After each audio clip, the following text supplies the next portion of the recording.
This is Matt Matros, and this is my video for World Championship of Online Poker event number 17.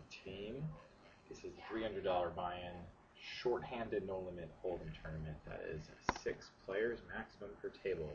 A very fun event, a lot of action, you get to play a lot of hands.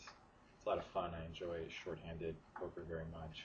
And you can see by this message here, this is a pretty big tournament. I was pretty excited about playing it. So here we go, or we will be going very shortly. So far, just 5 players seated at my table, which means even more action. And now here we go. First hand, got a little suited 2-gapper, and hey, it's short-handed.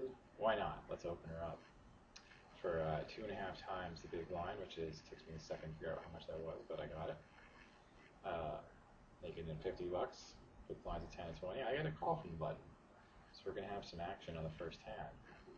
Sure enough, I flop a flush draw on the first hand. On ace-high board, I make my standard continuation bet of 100 into that 130 pot. And now my standard play here is to check the turn, whether I have strong or weak or semi-bluff, kind of holding, and that allows me to get away from hands easily if I want to, or get value out of my strong hands, or to make it look like I have a very strong hand if I want a semi-bluff, which is what I'm doing here with the flush draw. I don't really care that much about missing out on my 7-high flush draw if my opponent folds, but at the same time, I think my opponent is going to have a pretty good hand to call me here, and as you can see, he doesn't have a good enough hand to call me. So that was a fun way to start this tournament. Have some action on the first hand, take it down, win a little fun. It was enjoyable. This is a hand that I might actually defend with in a short-handed situation, Queen 5 suited. It's definitely, if you expect your opponent is stealing, is a hand you could play with. Now, here as you can see, I flop absolutely nothing, and I'm pretty sure I'm losing to a random hand at this point. I don't really see much reason to fight for this pot, so I just let it go. I understand that I have a gut shot and an overcard, but to me, with the 3 clubs out there and there's no money to be won, it's really not worthwhile.